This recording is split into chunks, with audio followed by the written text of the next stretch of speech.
Yeah, it's your boy Danny J. Quick, and I'm here with Kyron Silva. And we want to thank you for joining the Four Tales podcast. I want to know what it is Quick is trying to say. We're about to talk some comics and get a little bit controversial. Everything from indie books to movie to level commercial. With no rehearsals when we converse to coerce you. And then we do the quick takes and try to get to the person. So join us and get your comic book a few more sales once a week wherever you pod. It's Four Tales. Once a week wherever you pod. It's Four Tales.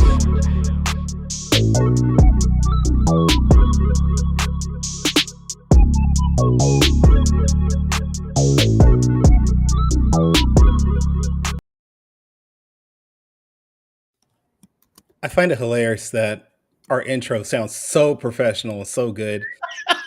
And then we come on and we're like, us. Huh? You know? Like, hey guys. It does sound good. It sounds a lot better than my actual rap was, but that's good production, Yeah. All right, let's do this.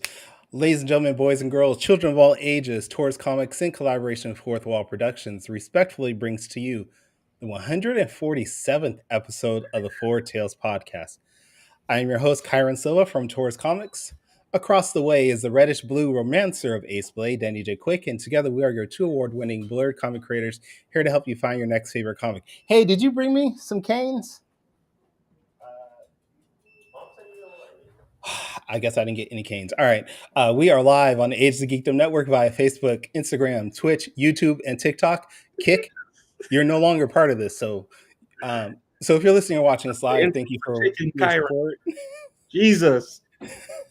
But don't forget to like, subscribe, share, and review this podcast because all your positive reviews, interactions help us bring a bigger audience. My son just walked into the door. My oldest son, not the one that has a birthday today. The working one. Shout out to my littlest son with happy birthday to him. But my oldest came back with food and I didn't get any. Yeah, so. The kids don't be thinking about us, man. The kids don't be thinking about us when they come home. My daughter does the same thing, but that's part of being a parent. Yeah. So how you been, man? I'm doing good, man. How you been? This has actually been a week of ups and downs, and I'm on an up right now. So, I'm good. Do you want to talk about anything? Do you need a vent at all? No, I'm a federal employee though. So, all right. No. That's all you got to say. That's all you got to say. Let's see. Mr. Fish Comics is in the house. Let's go. HWP. What's going on? Thank y'all for joining, man. Thank y'all. Okay, you told me how to say this before. U1 Kicks? EW1. EW1? E1? Ewan Kicks? Ewan. All right. How you doing? William Withers, what's going on, sir? I hope next week goes better for you. I highly doubt it just because of everything that's happening, but I hope next week goes better for you, honestly. Anything you want to discuss about things that might be happening next week? Oh yeah, we got a Kickstarter. Ace Blade number 9 is going to be on Kickstarter next week. Hey, we doing it. We doing it. I honestly don't know if I'm ready. I feel like I've done everything, but I don't feel like I've done everything. I know I've done everything, but I don't feel like I have. So the Ace Blade number 9 Kickstarter, you can get all 9 issues of Ace Blade. We are premiering the new logo for Ace Blade, so people can stop saying what's C Blade at the comic conventions. We're gonna do it. We're gonna do it big. So let's do it. And what day is the Kickstarter launching? It's gonna be launched. It's gonna be live on February the 5th. It's gonna be live on February the 5th. I'm probably gonna launch the 4th, though. Okay. But now we're doing something though on the 4th, are we not? Yes, we're gonna be doing a live stream at 4 p.m. Eastern Standard Time. And that's probably when we'll actually go live. So yes. But enough about us. All right. Enough about us, unless you got something important.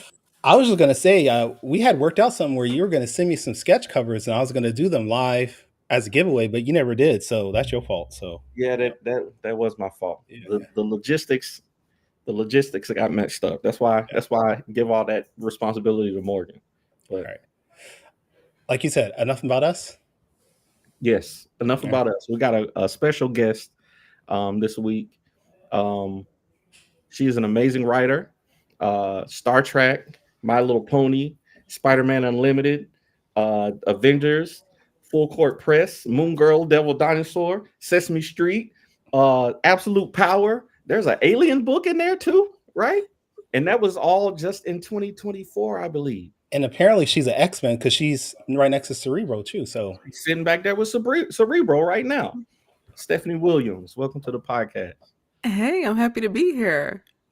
thank you for being on with us. Yeah. For anyone that isn't familiar with your work, I know Danny just gave us a long list of your accomplishments, but can you give us a very short, summary of all that and what you've done? Yeah, yes, I will try my best. Thank I you. think a lot of folks probably know me for Living Heroes, which is Marvel me's Living Single. That was a Kickstarter that I put together back in 2020 with Aaron O'Neill Jones. And then second to that will probably be Nubia for DC. So bringing her back to relevancy and giving her like an established place in the DC universe that does not rely on her proximity to Diana. And then I write all the time. So doesn't matter the genre, don't care.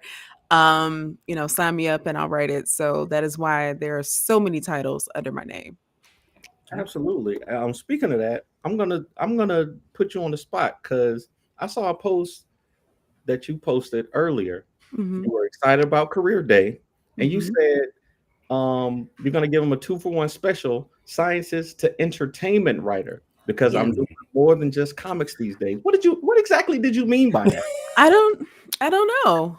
You know, other things other than comics that hopefully will see the light of day maybe sometime next year. Now we are teen spoilers, so if you want to drop Yeah, something, it's yeah. just the three of us right now. So you don't have to worry about the hundreds of. No, no, because I apparently someone's been looking at my Threads account and then posting whatever I post there on Twitter. So now folks believe that I have a Vixen book coming, Yeah, which you is do. not yeah, sure.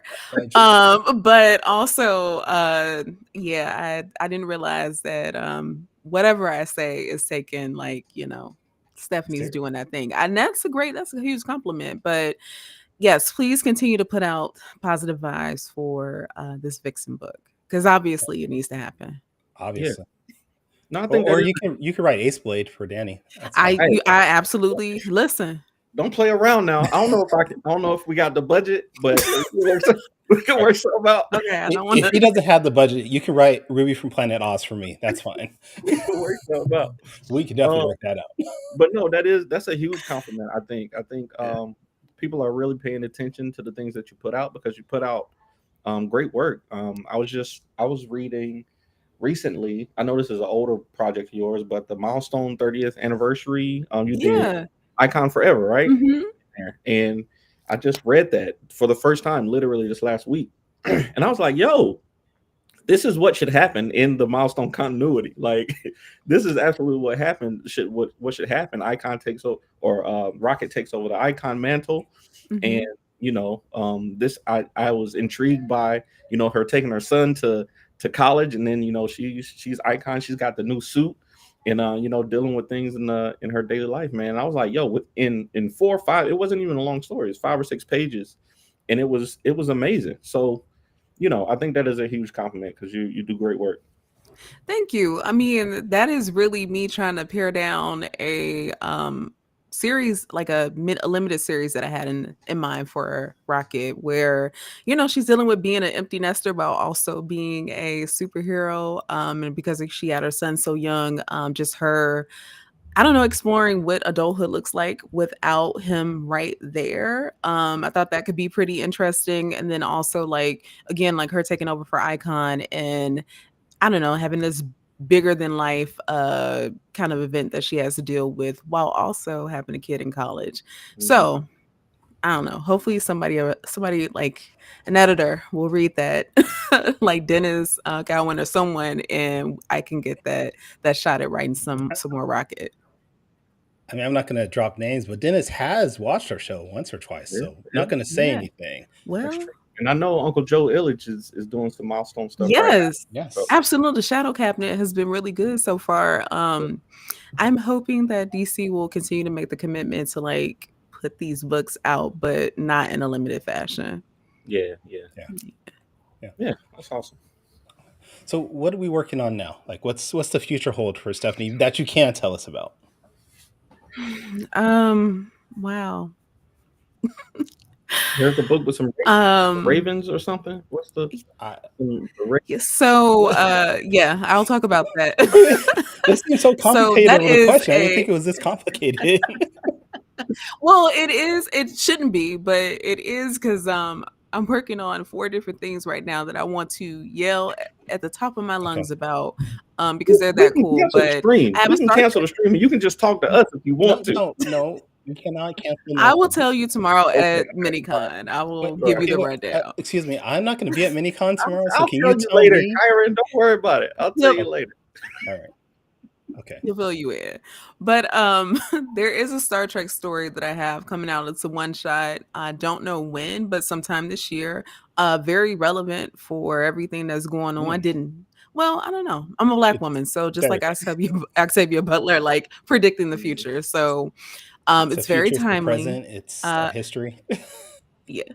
Yeah, absolutely. So there's that, and then the Raven Cycle or the Raven Boys, which is part of the Raven Cycle. That graphic novel will be out in August. That was like my first or my second major thing after Nubia. What an undertaking to like take a whole 400, 600 page book and then pare it down to Yeah, I was going to ask 256. you about that. Yeah, You- that was insane. sorry, you The, gave us No, it's okay. a image of that. Let me pull that up while you're. Go ahead and describe it for us while I pull that up. Well, yeah, it was just a huge undertaking because it's not simply taking what you read and then just copying that down and making it into a graphic novel. Like you need to pick scenes that one makes sense for like just for someone to draw and for it to look interesting, but also like towing this line between wanting it to be fresh for new readers, but also not being so far off the source material that it's unrecognizable. Like adaptions are hard. Yeah. And I mean, I feel like that should be common knowledge, but like, no, they're really hard. So was able to get that done. Sass, her art is amazing on it. And I am looking forward for folks, I don't know, to read it because this is a very white book. And and like full transparency is not something that I thought I would have gotten or just whatever, because like coming out of Nubia, I was really scared that I was just going to be the writer that was only writing Black women. Not that I would have had a problem with that, but that doesn't pay the bills all the time because Black women hardly ever have ongoing books, one shots, or any of that. So when I got this, I was like, okay, I think I'll be all right. I just won't get called up in February or on Juneteenth. No, that's dope. I think, like you said, the whole Raven Cycle. It's a trilogy, right? No, it's 4 books. It's 4 books. It's 4 books. Yeah. So I'm not even going to ask you if they're planning on doing the other ones because you started by saying the Raven Cycle instead of just saying the one book. So I'm assuming that we might see some more after that. Yes. You will definitely see at least 2 books from me, and then there's a 3rd and a 4th. But I did those first 2. Were you a fan of the Raven Cycle series before you got offered this, or No, Oh, okay. I didn't even know. Again, full transparency. Didn't even know it existed. I don't like YA. I don't like YA. Not in a like I just think it's beneath me or stupid or anything like that. Like the kids be on my nerves. So I cannot read YA like that. I like it now that I've worked on some YA titles. So now I have a different appreciation for it. But no, I had no idea. I was like, this Divergent, Hunger Games, where does this fall in it? But once I actually did finally get a chance to read, I was like, okay, this is something I could mess with this. Okay. I was gonna say like Living Heroes is not necessarily YA. Like they are young adult, but it's more adult than young adult. Yes, absolutely, yes. And then Moon Girl and Devil Dinosaurs, like right there before Young Adult. So Yeah. thinking about it, that makes sense. I thought you were leading into something with that. I'm sorry. I just say whatever's on my mind. Leave me alone, Kyron.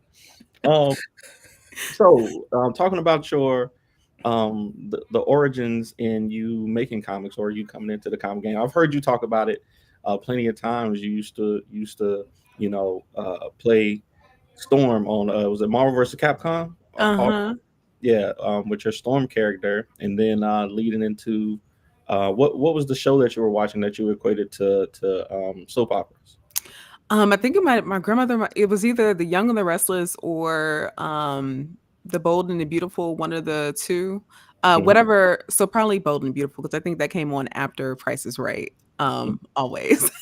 But but on those days that I either didn't have school, or like my grandmother kept me during the week, that's what I had heard. Like I can hear the piano keys like going off right now. But when I think, what was it I read? Avengers 371 or 361, where it's Vision, Black Knight's in it, Cersei, and Crystal. And like there's kind of like this love triangle thing going on between Black Knight, Cersei, and Crystal. Vision's been reset, so he's in his all white, going on to the all white party, and he's trying to regain whatever emotions that he was able to, have when he was with Wanda. And he's like got this long tear coming down his face as he looks at Crystal and Black Knight just doing some serious PDA outside his window.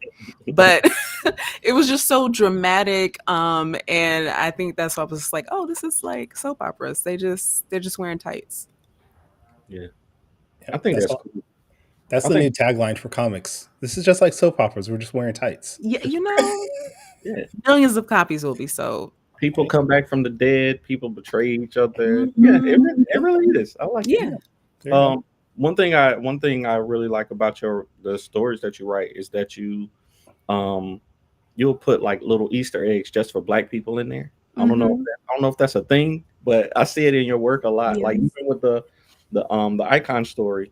I don't want to spoil it for anybody, but there's a event at the end. And I believe it was like Tony's place, maybe at Tony's place, and it was a writing thing, and I was like, that must be for Toni Morrison. It might not have been. It was. Yeah. So, but for me, I was like, okay, there's something that connects there. And then at the beginning, I think you named the university was Dwayne or McDuffie University. So, like just stuff like that, I really appreciate about your work because it's not something that takes away from the story or that will distract you from the story, but if you get it, you get it. It's that kind of thing, and I really like that kind of stuff. Yeah, because like I don't know, it's important to me to like do that because like a lot of Silver Age, Bronze Age, and even early 90s comics, I read a lot of that, and I would see like other folks put their culture in a way like white culture is usually popular culture, or at least as billed as such. And that will pop up and they'll have bands and just different things that show up. And I'm like, okay, well, like, what about us? So just putting little things in. So even for Batman Brave and the Bold 16, I literally only wanted to write that story with Mal and Karen because I wanted Mal to sing Tony anniversary to her because it was their anniversary. That's literally all I wanted to do. Like that was the basis of that pitch. But I thought that was important because if someone read that, they would just think he was just singing some random song. But for everyone else, they would know exactly what that was. Even with something like Nubia, like she's on Themyscira, but that doesn't mean that she wouldn't wear a bonnet. Also, it doesn't mean that her and Philippus wouldn't be friends and they wouldn't still have some of those, I don't know, some of those traits that I see in Black women that I interact with every day. So like you said, it's about putting things in subtly, but not taking away from, because if I had Nubia talking about edges, like they don't know shit about edges and Themyscira, what? Yeah, I agree. And it's tough to get my 9-year-old to wear her bonnet. I don't know what it is with Olivia. She'll put it on at night, and then in the morning it's nowhere to be found. So. Well, it gets hot, so I mean, I do also understand that. And me wearing my bonnet, I be trying to keep mine on, but for some reason it got no texture. I don't know. Mm-mm. Go ahead, Just keep Kyra. massaging it. Keep massaging it. It'll come out. Right. How important is it for you as a writer to depict like things like Black joy in your stories? Because usually, like you're mentioning, in the 70s and 80s, a lot of Black representation was just we come from the ghetto and we're just all sorrow and everything like that. But how important is it for you to maybe change the narrative in your stories? It is so important because a lot of that inspiration actually comes from Black romance writers. Women like Beverly Jenkins, who are writing historical fiction, which I stayed away from because I was like, I don't want to read about, like, all this extra stuff and then maybe Black people falling in love. But no, her stories focus on Black folks falling in love even during these times. And even though racism and all of these things are going on, it's not the center focus. Like whiteness is not the focus at all. And there's still joy there. Same thing with Brenda Jackson, Maureen Smith, Altonia Washington, all these women, Black romance writers, telling these stories where you have everyday folks. There is some drama going on, but it's nothing that is like, I don't know, like Riri Williams, where both her dad and her stepdad get shot, which Mm. is Mm. insane. But there's still joy there and there's still struggle, but the struggle looks different. The struggle isn't what we normally see in the media, or I don't want to say normally, but what we have seen in the media. When I think of like I don't know, Good Times, like that was just straight up everybody was having a bad day all the time. And we got that a lot in comics, especially during the 70s and 80s and hell, even the 90s. Yeah. Mhm. We did have one comment from our Facebook page from Harold. He said, "How did it feel gaining the throne at the mascara?" Scary. Mm. Because even though Nubia was a character that we hadn't really seen a lot of and hadn't seen her in a really long time, she still had a fan base. And that's because folks, thought that she was really dope in the couple appearances that she had, but people come up with their own headcanon. So, like, how do you compete with that? And then also the fact that a lot of folks really just knew her as the Black Wonder Woman or, this other version of Diana, and we didn't want to do that. So I knew that by breaking away from that, there was probably going to be, some folks that didn't care for it. But at the very end of the day, I'm happy that kind of with the direction that we've gone, because she's still relevant now, years after this both miniseries have come out. And she was also in the multiverses, which they just canceled. So like they're in their last season or whatever. But I mean, that's pretty huge to go from being obscure to being in a video game. Yeah. Yeah, absolutely. I can understand why it was canceled. That was not a good game. I'm sorry. Yeah, no, that's fair. That's also fair. It was a tough play, but it was cool seeing the characters. Yeah. They were trying to be Smash Bros, and nobody can be Smash Bros. No. I felt like they were trying to be Smash Bros with Fortnite a little bit. Like they're Yeah. just throwing random characters in there. It's like, Yeah. I wanted to ask you about and maybe I should keep this for the quick takes, but no, I'm gonna ask. So there's a thing that makes me nervous as a writer. Mhm. And I don't know if this might not really be a characteristics of yours. It might just be seeing it from the outside, but you seem like a person who is one of those I'm gonna ask forgiveness instead of permission type of people. Yeah, yeah. When you were first doing Living Heroes, I think that was when I first ran into your work. And I know there was a lot of conversation online about, oh, yo, she's using Marvel, using these characters without permission, and she's gonna get in trouble, And I was like, shoot, that's what I did. Like my first book was Ace Blade versus Deadpool. I didn't know that I was doing anything wrong at the time, Yeah. but I was just making something that I thought was cool. And but you were out there doing it. Like nobody knew I was doing it. You was like getting super retweets on Twitter and things like that. So what is your perspective on that? Like breaking down doors and kind of just doing what it is that you enjoy? I mean, you gotta get creative, right? The worst that could happen is a no or possibly a cease and desist, but whatever it is that is going to one allow you to speak truly like to your voice, and then also get attention too. I knew that my X-Men memes were being shared in the Marvel Slack. So if you all are kikiing with, the stuff that I've written on Twitter and I'm using these characters, this is usually like, X-Men 97 or X-Men 92, still shots I was using or whatever, then, well, I might as well, right? So I just went ahead and did that, and I just said the worst that can happen is they would just say, "Hey, like, don't do that." But that's not what happened. They actually ended up reaching out, and it wasn't even because of Living Heroes. It was because of an article that I wrote.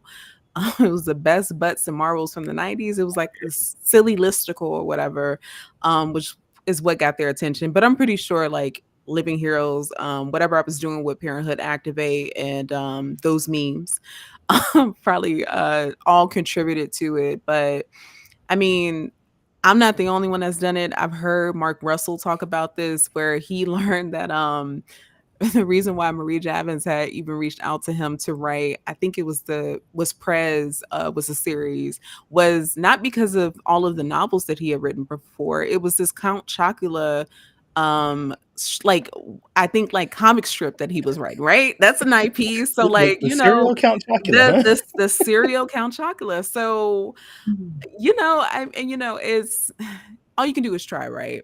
Yeah. And everyone can tell you how to do the thing and they haven't done it. So like, just see what happens. Also, I figured like when I'm at conventions, I'm buying art all the time from artists who are like doing fan stuff, right? Yeah. And the big two and all of these companies know that further helps their bottom line.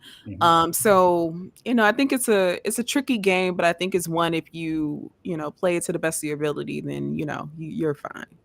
I do want to state the Four Tails podcast does not condone IP infringement in any way. So I just want to make sure we are not associated. Yeah, we do. I do. All right, you can take the lawsuit then. I'll take it. I mean, a lot of our audiences are independent comic creators, like Danny and myself. Do you have advice for any of them that maybe aspire to work for Marvel, DC outside of writing their own Living Heroes type thing? So this advice is coming from me now being in this business for 4 years now and working with these companies. And I'm not going to sit here and say like it is not the end all be all. It isn't. I will say that the plus is the clout, right? Like your name being attached to this Marvel DC thing. But at the very end of the day, like you're helping someone else with their product. And it's not your product. So I would say like, continue to do your anything. And if they reach out, they reach out. If they don't, they don't. But if they don't reach out, that's not indicative of like your talent, what you can do or any of that. It's just that they have a quota. There's certain folks they like to work with. It's a thing where if you know somebody type of being in the right place at the right time. All of these things factor in. And I just hate sometimes that folks feel like, because they haven't worked with them, that they aren't comic creators or aren't all of these things. If anything, I felt more pressure because the majority of the work that I've done has been with IP stuff. I'm like, well, I hope folks know that I can like tell my own stories. So that's why like now the two other projects I'm working on are my creator owned series. Cause I'm like, I want to show like I can play in someone else's sandbox, but look what happens when I'm in my own. Yes. Yeah. That's I don't know, Daniel Warren Johnson, like he was doing, Transformers and all this other stuff. But the stuff that I love of his the most is, The Moon Is Following Us, that his indie stuff. So I'm excited to see whatever you do this year. Now, before we get the quick takes, I saw a video of you powerlifting at a was that at a comic book? Yeah, it was at MomoCon. Wow, like First of all, I didn't know that you was into fitness and stuff. Why like would you not send me this video so I could bring it up so our audience can see it too? I told you I'm rusty, Kyron. Ah, Sorry, man. I'm sorry. Yeah. But Dog it, dude. tell us about your fitness regime. Like, what do you do to stay in shape? Because I know writing, isn't necessarily the most active of the professions. So it's good to stay in the gym. So what do you do to stay in shape? So I finally broke down and bought one of those walking pads. But I did not buy the raising desk. So I usually just if it's not nice outside, then I'll walk on that in the morning, like every morning. And then I usually hit the gym 3 or 4 days out of the week if I can. But I just really love lifting. It's um it actually does help with writing in a way, because in the same way that I tell myself 1 or 2 more reps when I'm writing, I'm just like, okay, girl, just like one more page, one more scene, and just kind of like using that mental toughness and putting it towards other things. Also, it's just nice to get out some aggression instead of cussing people out online, Okay. saying something crazy Now I to me. understand. There you go. Now, I can throw a Yeah. little something That around. makes I sense. might write the Amazons, but don't talk to me crazy, because You might meet the Amazon. right. Because you can meet one too. But no, I don't know. I love it. And like you said, writing is not an activity that's very, you're not moving a lot. And I worked in a hospital for 7 years, and all I did was walk if I wasn't like waiting on an experiment or something like that. So it's just important to just stay going. Also, like, I don't know, those endorphins, they kind of help sometimes. Yeah, for sure. Absolutely. Okay. All right, Kyron. It's time. It's time for quick takes. I'm ready if you are. All right. What the heck?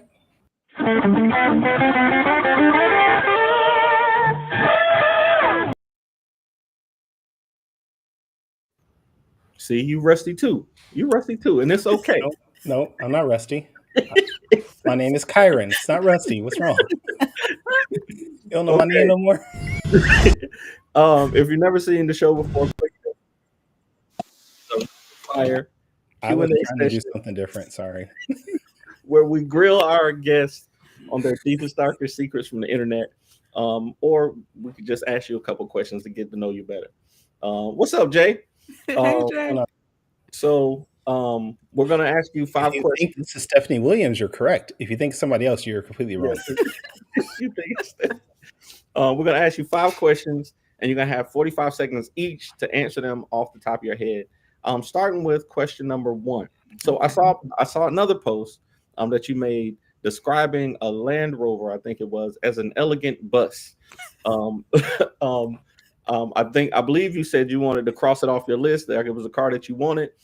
So if that one's off your list, what is the new car that you placed in your list? The new car, I just seen it when I was near Trader Joe's. It is a Lamborghini SUV. I don't know. Now I don't know. I don't know if I'm ever gonna see that, but that is like my dream car, because it looked immaculate. Oh, I got one of those. Yeah. I'm sure you do, Kyron. I'm sure you do. Hey, y'all go buy the Ravens boys. Y'all go pre-order like 100 Ravens of them. boys right now. No, I'm gonna have to break into like TV and like become the Shonda Rhimes of comics or something in order to get something like that. We're gonna make it happen. I like that. That's a good. It was so nice. I mean, the white lady that was driving, I said, "Ma'am, I see you." Can I get a ride? Right? I'm just going up the street. Let me hop in. Okay. Question number 2. We talked earlier about your special Easter eggs for Black people. Are there any little things that you've put in the comics that people have missed over your years of writing that you might want to shout out? Yeah, so one of the biggest ones is the character Bia in Nubia and the Amazons. A lot of folks thought I named her after like a Greek goddess or a Titan. No, it was from the Little John and the East Side Boys song. Not Bia. Bia. Like Bia. that Like is a literally, yes. that's the one. And like whenever I'm on panels and stuff, people think it's like this real deep thing, and I'm like, no, baby, it's because that song popped up, and I said, you know what? Yes. That's Oh gonna be our my highlight God. for the week. That's our highlight for the week for sure. Hey, that's amazing. And what's crazy is on the other show I do top five. Somebody just put that song in their top five verses. I think it was who was it? Little John? No, it was Ludacris is on it. I don't know. Uh-huh. Yeah, so that's hilarious. That's hilarious. That's awesome. We're gonna let them keep thinking it's the Greek gods though. We're gonna let them keep thinking that. All right, question number 3, and this is a question that we ask a lot of creators. I know you've done a lot of shows. Like you said, we're about to do Charlotte MiniCon tomorrow. In your experience, or what is your preference? Do you prefer big cons or small shows, and why? I prefer whatever con has the nicest hotel. Mm. Because I'm going back to the Cleveland show, which wasn't like a great show sales wise, but that hotel was Mm. nice. So that's why I am going back, and also to see the lovely people of Cleveland. But that hotel was nice. So that is where I am currently. If it's a nice hotel, I don't care if it's in the middle of nowhere. I'm there. Cause I mean, I'm a mom and a wife. I don't get a lot of time to just be, in the quiet. So I really do like me being going off to conventions if my husband and son don't go with me. That's my quiet time. Yeah. Hey Cleveland, if you want to fly Danny and I out to maybe do a I need panel of some sort, yeah, to see this place now. yeah. I've never been to Cleveland or Ohio. So. Hey, the goat is out there. LeBron James and them. They got a Mhm. museum and all kinds of stuff. Oh, I thought you were going to I say know the you're a GOAT. Jordan. I know you were going to say Michael Watson. Oh yeah, Michael Watson's out there too. But Yeah. yeah. Okay. Question number 4. And this is a question kind of follow up to what we were talking about earlier, but I've seen you put out cryptic tweets in threads saying you had an idea, like we were just talking about the Vixen. Now you got rumors about doing Vixen. But I've also seen that you've pitched ideas to people and got picked up. That's one thing that I am a writer is scared of, and I know a lot of indie creators, like we have these ideas that we want to pitch to people, but we're scared. So what advice would you give to somebody to pitch their ideas without fear? Again, like the worst thing someone can say is no or not say anything at all. I've been left on red by editors that I've worked with before. But like I don't know, like to me it's the best to get it out and just see rather to fail than to not try at all. So you just gotta do it. There's something I'm working on right now with DC Comics that I ended up pitching out of spite and I did not think that it was going to get any traction. I actually was kind of joking when I did, and next thing I knew, the editor that I talked to about it when I was in Chicago, they were like, actually I think this will work. So I mean, all you can do is try. And what was that project again? I couldn't hear you say it. It's for DC Comics as much as I will say. Okay. We're gonna get some secrets out you. We're gonna get some. Okay. Question number 5. So I do another show called Top 5 Live where we do a top 5 list every week about something random. And I couldn't quite figure out what I wanted to get you to do a top 5 list of. So I'm gonna let you choose. Okay. Okay. So your 3 choices are top 5 black shows, top 5 video games, or top 5 Pokemon. Let's do shows. Pokemon we could do, but I'm like trying to quit this Pokemon card game that's gonna boot me up. If Charizard is not your number 1 for that, it's over anyway. So. Right. All Okay. right, top 5 black shows then. Let's see. All right. Living Single, Martin. I was just Girlfriends, The Parkers, and I need one more. And I think I'm gonna go off. Hanging with Mr. Cooper. Oh man, underrated show. No, I would have sworn that Fresh Prince or Sister would have made the list. One of the two. So, sister, Blackish, sister. no? Oh hell no. Moesha and sister would, but the Parkers is they're always Yeah. gonna get because Constance Vaughn is just in Monique funny as hell. Great.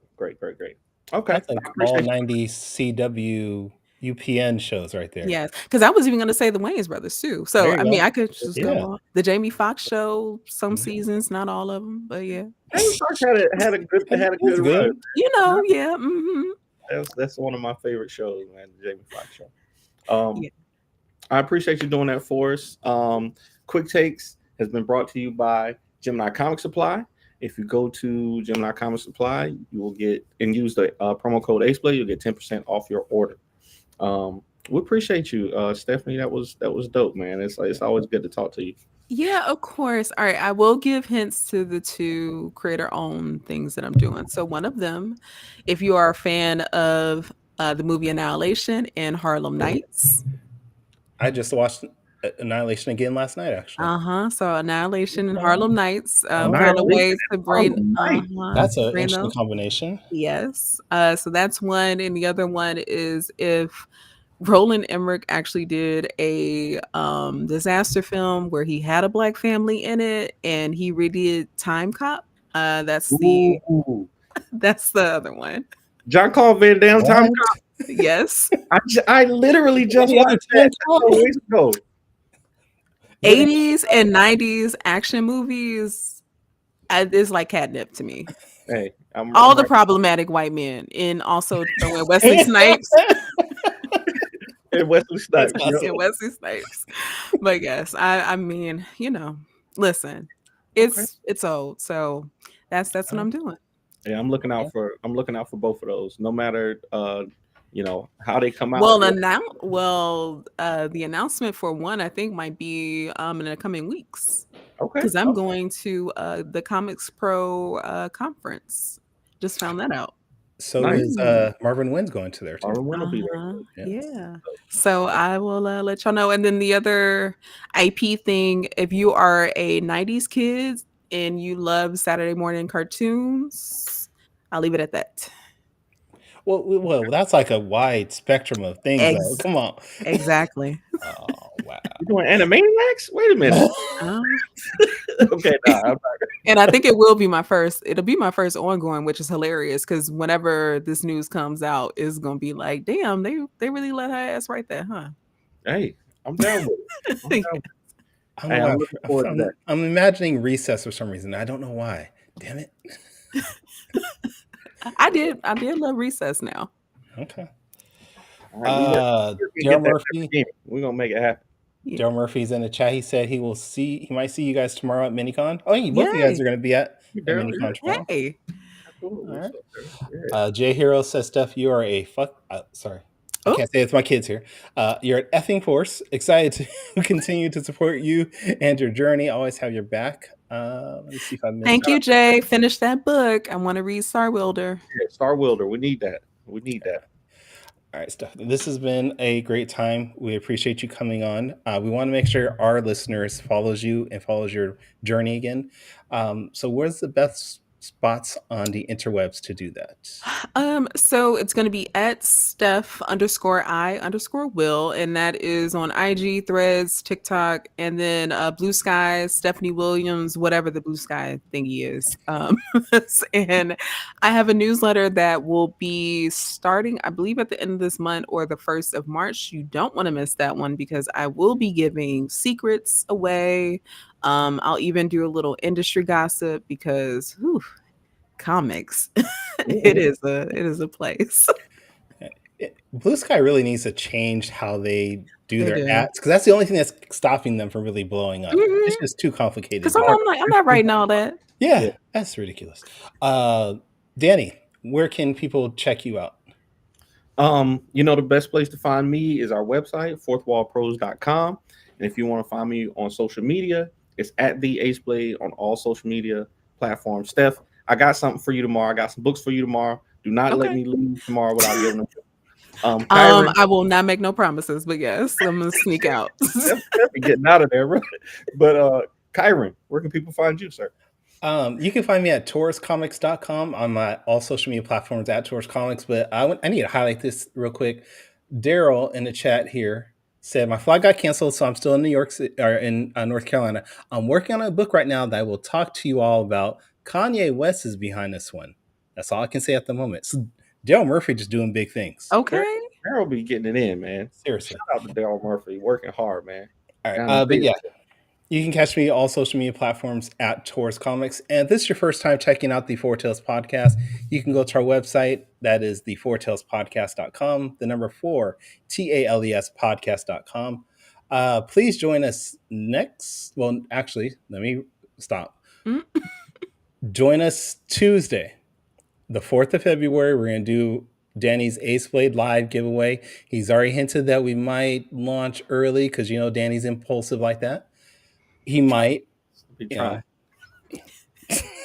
But after that, join us next week, the 7th of February. We're going to have Fishley on the show talking about Green Zone issue 4. Yes. But until then, everybody, sayonara, goodbye, and please take care of yourselves.